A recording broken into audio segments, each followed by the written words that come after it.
Thank you for downloading Visual Composer Website Builder.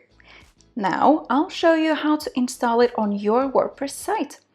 First step is going to your WordPress admin panel, so type your website /wp admin and log in with your credentials.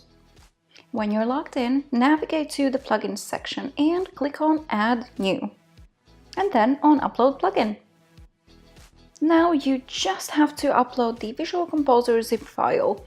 You can do that by clicking on Choose File or simply dragging the zip file onto the Choose File box. When that's done, click on Install Now.